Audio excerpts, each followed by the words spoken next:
Good day everyone, I am Jaisel S. Bulusan. So, on our previous lesson, napag-aralan or nalaman natin kung ano nga ba ang globalization. So, for today, we will discuss the 5 distinct historical period of globalization. And again, when we say globalization, it is the linking of nations through trade, information technologies, as well as communication and increasing of integration of different societies. And the question is, paano nga ba nagsimula or saan nga ba nagsimula ang globalization? First, we have hardwired. When we say hardwired, globalization is innate or natural na nangyayari like genes of people. According to Nayan Chanda, 2007, it is because of our basic human need to our lives better that made globalization possible. Globalization are began in Africa who walked out from the continent of Ice Age. In science, they say that our species are originated from African human and great apes like chimpanzee or gorilla. Naniniwala sila na tayo daw ay galing doon. And this long journey finally led them to all known the continents today, roughly after 50,000 years. This is the map and as you can see, nag-travel or nag-spread out sila sa iba't ibang bansa katulad ng Europe, America at iba pa. And the process began because of the African people. At dahil nga sa pagta-travel nila or pakikipagkalakalan, ang lahat ng mga lugar o bansa na napupuntahan nila, ang mga taong nandoon ay na-adapt na nila yung mga paniniwala or ideya, kaugalian at maging ang mga produkto na rin ng mga African. Chanda believed that commerce, religion, politics, and warfare are the urge of people toward a better life.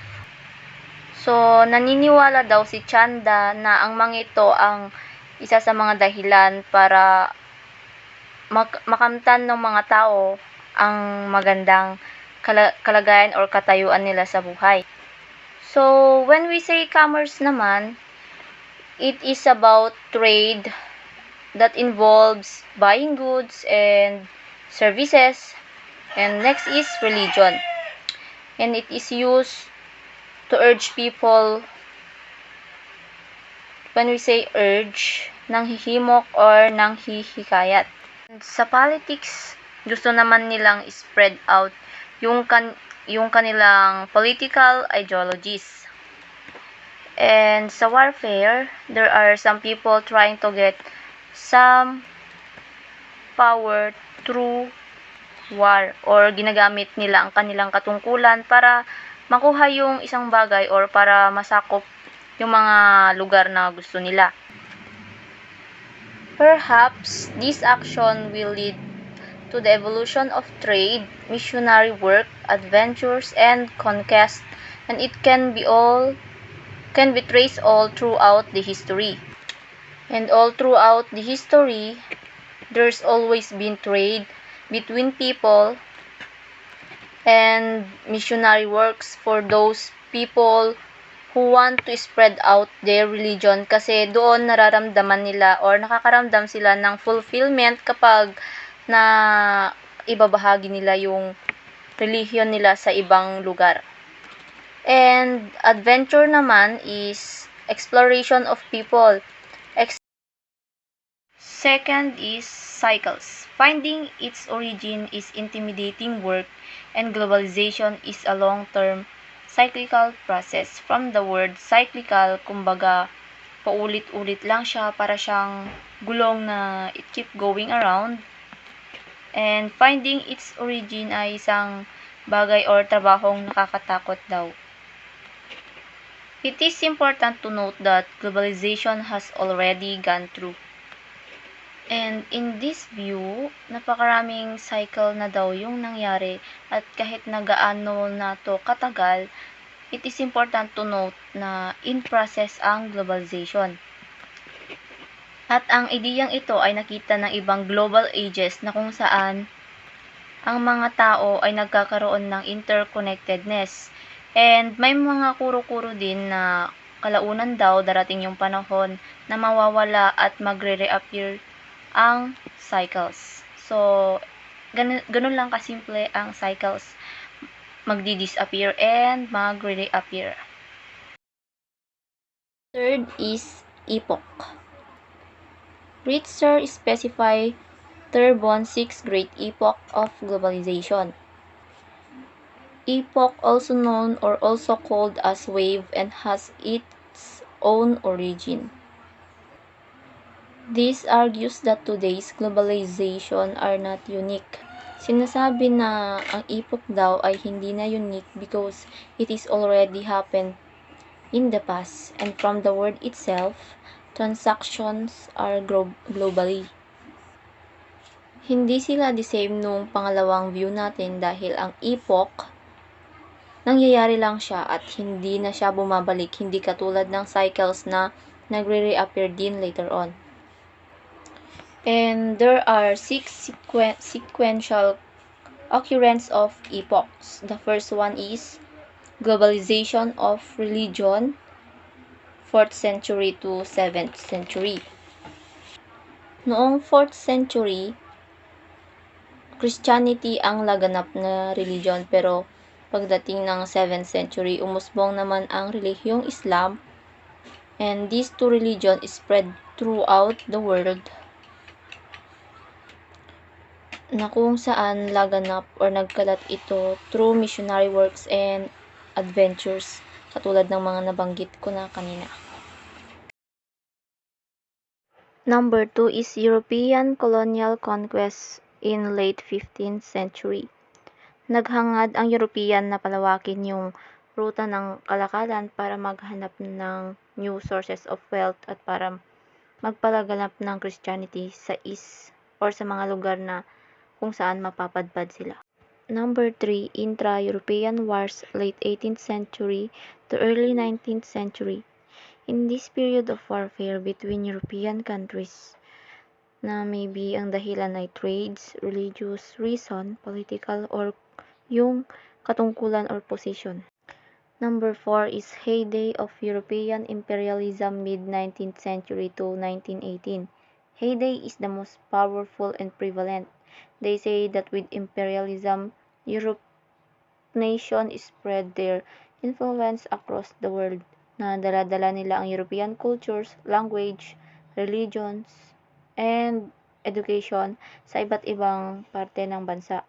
Dito sa time na to, nangyari yung sinasabi nating cultural diffusion, na kung saan ay nagkalat ang mga kultura sa iba't ibang panig ng mundo. Number 5 is post-World War II period. Ito yung panahon after nangyari ang World War II, kaya nga post. Ibig sabihin, after. Dahil sa World War II, nagsimula nilang resolbahin ang problema sa pinakamapayapang paraan. Ganun naman yung globalization nila that time. And the last one is post-Cold War period. In this period, the globalization start naman in 1990s. Sa pagtatapos ng Cold War II ay mas naging interconnected naman ang mga tao. Kumbaga, ang tao this time is nakijoin sa global economy, kaya mas lumawak ang kalakalan. So, these are the 6 sequential occurrence of epochs. Sequential is pagkakasunod-sunod, hindi pwedeng mauuna yung heyday tapos next yung post-World War II, hindi yun pwede. At ngayon, dumako naman tayo sa pang-apat na origin ng globalization. Ito ang events. Certain events are considered as part of the fourth view of globalization. Dito naman, may mga kinukonsidera silang parte na part daw ng pinagmulan ng globalization. Isa na rito kay Gibbon. Gibbon argued military conquest like the Roman conquest before the coming of Jesus Christ, or the rampage of Genghis Khan armies in Eastern Europe in the 13th century. So, si Gibbon daw ay naniniwala na nagmula ang globalization sa military conquest. At naniniwala din sila na nagsimula din ito sa pananakop ni Genghis Khan. Next is Rosenthal. Rosenthal gave Serge voyage of discovery, like Christopher Columbus' discovery of America in 1942, Vasco da Gama rounding the Good Hope in 1948, and Ferdinand Magellan circumnavigate the world in 1522. At ayon nga kay Rosenthal, nagsimula daw ang globalization through sa discovery of individual like Christopher Columbus, the discovery of America, but then sa isang article na nabasa ko, hindi daw si Columbus yung unang nakadiskubre sa America. Sinasabi doon na may nauna sa kanya at yun ay si Leif Erikson. And last, some people regarded it as the beginning of globalization advancement in terms of technology like transportation and communication. Example dyan ay ang the transatlantic telephone cable 1956. Sumunod naman dyan ang the first transatlantic television broadcast in 1962. And the third one is the founding of the modern internet in 1988. And yung pinakalas is the terrorists of the Twin Towers attack in New York in 2001. So, sa view na ito, nalaman natin or napag-aralan natin hindi lang kung saan nagsimula ang globalization, but then, yung kasaysayan na rin nito. Dumako naman tayo sa huling origin ng globalization. Ito ang broader, more recent changes. These broad changes happened in the last half century na kung saan may tatlong notable changes na nangyari at nagpasiklab sa globalization. At ang una ay ang the emergence of the United States as the global power during the post-World War II. Through its dominant military and economic power of World War II, the United States was able to outrun Germany and Japan in terms of industry. And because of this, the United States soon began to progress in different aspects. So, dito naman is about sa access power between Germany and Japan na kung saan nakasali sa World War II na mga major country na pinakamaunlad, but then United States outrun them. Kumbaga, tinalo ito ng United States. Mas maunlad or mas naging progressive yung bansang ito in terms sa industry. Like, mas naging maunlad sila sa larangan ng diplomacy, film, social media, and mas kilala nga sila sa Hollywood. At ang pangalawa naman ay ang the emergence of multinational corporation or MNCs. Before MNCs came into being, their roots were from their countries of origin during 18th to 19th centuries. The United States, Germany, and Great Britain had in their homeland great corporations which the world knows today. However, they did not remain there as far as their productional and market are concerned.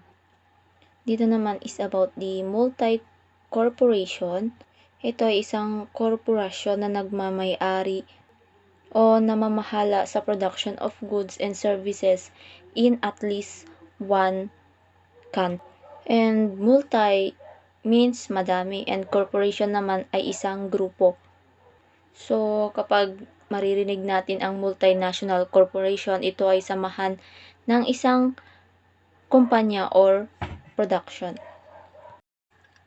And halimbawa na lang nito ay ang Ford and General Motors that originated in United States, but in the 20th century, they exported mobile automobiles and opened factories in other countries. So, yun yung parang naging dahilan kung bakit mas kilala sila sa larangan ng industriya. And dumako na tayo sa pinakahuli, the demise of the Soviet Union and the end of the Cold War. This is more recent than the first two, would be the fall of the Soviet Union in 1991. And this event led to the opening of the major parts of the world for the first time since the early 20th century. This paved way for the so-called free world. So, ito yung pinaka-bago naman sa dalawang nauna, at ang Soviet Union ay nabuo during the World War II para naman mapalawak pa yung imperyo ng Russia. At ang pagbagsak ng Soviet Union ang naging daan para mabuksan yung mga major parts of the world sa kauna-unahang pagkakataon. Kumbaga dito sa part na to, mas lumawak pa yung globalisasyon sa isang bansa at nag-pave a way na kung saan tinatawag na free world. Free world means the non-communist countries, hindi ito interconnected or walang interaction sa iba't ibang bahagi ng bansa. So, nawala yun kaya sa dami ng iba't ibang impluwensya ng mga bansa, mas naging lumawak yung pagkakilala natin sa globalisasyon. So, ito na yung naging simulan ng broader recent changes of globalization. So, that's all for today and sana may natutunan kayo. God bless us all.